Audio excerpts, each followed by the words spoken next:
Hello and welcome to another motorcycling video. Just out for a ride, no particular place to go, so just enjoy the scenery. And while I'm doing that, and while you're doing that, I'm going to talk to you about Chinese car manufacturing. Now, I have to state from the beginning that I don't own a Chinese car. I'm not trying to sell you a particular brand of Chinese car or any model. I'm not endorsing or disendorsing or criticising. I'm just talking about how the Chinese car manufacturing industry has got to the point where it is. Now, people who claim to know, and I'm not one of them, but people who claim to know say that by some point in the 2030s, if not earlier, China will be the major supplier or the number one supplier of cars to the Australian market. At the moment, they're third in line behind Japan at number one and cars that are made in Thailand number two. So China is at number three, and as I said, according to some people who claim to know, by the 2030s, if not earlier, and remember the 2030s are only 4 years away, China will have become the major supplier of vehicles to the Australian market. Now the question you might ask is, well, does that matter? And I suppose the simplest answer is really no, it doesn't. It only matters that A, are the cars affordable? B, are they reliable? And are they any good? The answer to that question isn't immediately clear.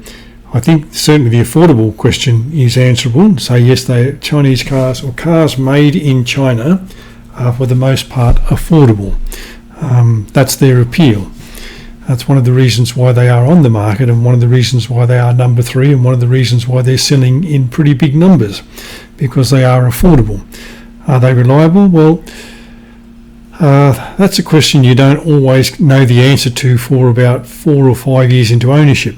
Given that most of the Chinese manufacturers are offering up to 7 years warranty, and in some cases 10 years warranty, they obviously stand by their product. And so I think reliability is, a question that will answer itself in 4 or 5 years' time. Are they any good? Again, I don't know the answer to that question. There will be people who say, yes, I just bought a Chinese brand, something or other, and it's the best car I've ever owned and I love it, and so on and so forth. And for every one of those stories, you can hear somebody who bought another one and said, well, it's no good. This went wrong with it, that went wrong with it. Now, both responses don't answer the question of whether they're any good or not, because you can get a car made by any manufacturer that just happened to be a bad one made on a Monday morning or a Friday afternoon, and quality control issues weren't where they should have been that day, and it just wasn't a good car that day. Anyhow, on to how the Chinese car manufacturing industry got to the point where it is. In part, it got to the point because we in the Western world, in Western industrialised nations, decided that we would outsource as much of our production as we could. We didn't want to be in manufacturing, so we outsourced manufacturing to China. We sold the raw materials. In the case of Australia, we sell bucket loads or shiploads of iron ore that's turned into steel. In the case of other countries, they sell raw materials, and in return, we as consumers in those countries get cheap goods. We get cheap consumer goods, washing machines, fridges, TVs, dryers, dishwashers, etc., and now, in increasing numbers, cheap cars as well. But there were some very conscious decisions made by the Chinese government. I'm not here to endorse their policies or make any comment about politics in China. I've never been there. I only know what I know about China from reading it in the newspaper, and I'm certainly not here to endorse or criticise their policies. I'm just trying to give an explanation of what I understand is how the Chinese industry has developed to the point where it is, and leave you to make an appropriate comment if you feel that's what you want to do. If you think about it, we've had wave after wave of car manufacturers come to Australia. First the Americans and the British, then the Japanese, and came in big numbers and virtually destroyed the British car industry, along with help from the British themselves, poor decisions and poor industrial relations and inability to compete and so on. We had our own car industry, and it fell apart because the manufacturers were refusing to innovate and refusing to produce cars that people actually wanted to buy, and continuing to make cars that no one wanted to buy. Then when the Japanese had established themselves and proven beyond any question that they could make cars, quality cars at affordable prices, the Koreans came along, And when the first Korean cars came, they weren't very good either, just like the first Japanese cars. But it didn't take the Japanese long to realise, well, if we're going to sell cars in markets outside of Korea, we've got to make cars that are reliable, that are good cars, that are affordable. And they did that, and they do it in big numbers, and we buy Korean cars in big numbers. When the first Chinese cars came to the Australian market, they weren't much good and not many people bought them. The Chinese have knuckled down, put in the R&D, put in the work that they need to do, and they've produced cars that are, according to people who are paid to review cars and know much more about this than I do, cars that are made with quality products that don't look like they're cheap and nasty. They are cheap and they're affordable, certainly, but they don't look like they're cheap and nasty. They look like they're well-made cars. They look like they are using quality materials. And so they've learned how to build a car, and they've learned how to build a car that people want to buy. So the decisions made by the Chinese government were, first of all, to have a car industry. And I suppose there was a sense of national pride about that, in the same way as if you were old enough to remember the times when we loved football, meat pies and Holden cars. It was a sense of pride to us that we had a car industry, and we loved our Holdens, we loved our Commodores. I suspect that the Chinese government wanted a similar feeling for its population. So they wanted a car industry, and that gave people a sense of national pride. Of course, it created many jobs, hundreds, thousands, if not hundreds of thousands of jobs, and created immeasurable prosperity, and in the process lifted many people in China out of poverty. So there was an economic benefit. There was a national benefit in terms of national pride and in terms of people in China feeling good about themselves and feeling good about their country and what it could do. And then there was the potential for increasing the prosperity of the country by being able to export those products export those cars to other markets. Now, it's true that in some cases Chinese cars are not sold in some markets. They're not sold in the United States because the previous administration, the Biden administration, imposed a 100% tariff on Chinese cars as a way of supporting the American industry, and all that tariffs do is protect the existing industry, so that the existing manufacturers do not need to put a lot of work into innovation and development because they're protected by tariffs.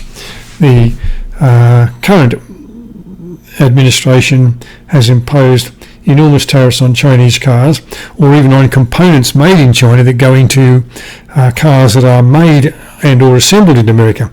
And the bottom line of that is two things. First of all, the consumer is denied a choice.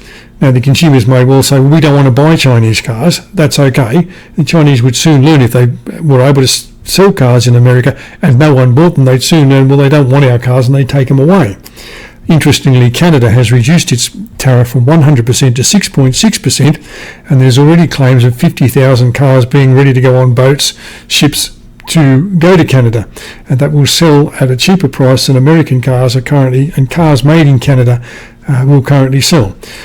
So we'll see whether Canadians want Chinese cars. But one of the things that the Chinese government did do, as well as creating employment and prosperity and engendering a sense of national pride, is that they took a conscious decision to say that, well, if we have a car industry, we want a huge component of it to be making EVs. And as I commented in a previous video, BYD, and I'm not endorsing BYD as a brand or a car or anything like that, I'm just stating the facts, BYD are now the world's biggest maker of electric vehicles. And I think it's unquestionable that China is the biggest manufacturer of EVs, bearing in mind, of course, that Tesla's and some of Kia's EV models are made in China. So one of the things that the Chinese did, the government did, was to say, well, we want to be a leader in the manufacture of EVs. Now, one of the reasons they did this was purely self-interest, and that was to say, we want to reduce our dependence on foreign oil. The Chinese government would be as aware as any other government of instability in oil-bearing regions of the world, the Middle East, instability in a place like Venezuela, and that oil supplies cannot always be guaranteed, or there was never a time when they wouldn't be concerned that the flow of oil might just cease, or the tap might be turned off, or there might be some problems with the supply. So the Chinese have set about increasing the amount of electricity that's generated by renewables, by wind farms and solar panels and so on. And so they were able to say, well, we're going to reduce our dependence on foreign oil, and we're going to encourage more Chinese owners, car buyers, to buy EVs. I believe something like 56% of all cars sold in China now are, it might be 54% of all cars sold in China are EVs. So 46% are still internal combustion engines, but a very large percentage, 54%, are EVs. So they wanted to reduce their dependence on foreign oil. They put together a plan to provide more electricity through renewable energy, as I said, through solar panels and wind farms, to address the charging problem.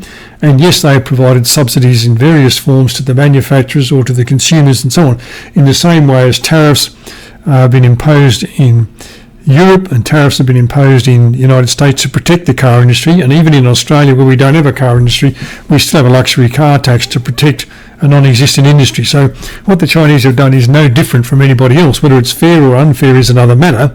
It's a fact that that's what has happened worldwide. Tariffs or protection quotas or something like that have been used to keep out foreign manufacturers in all markets.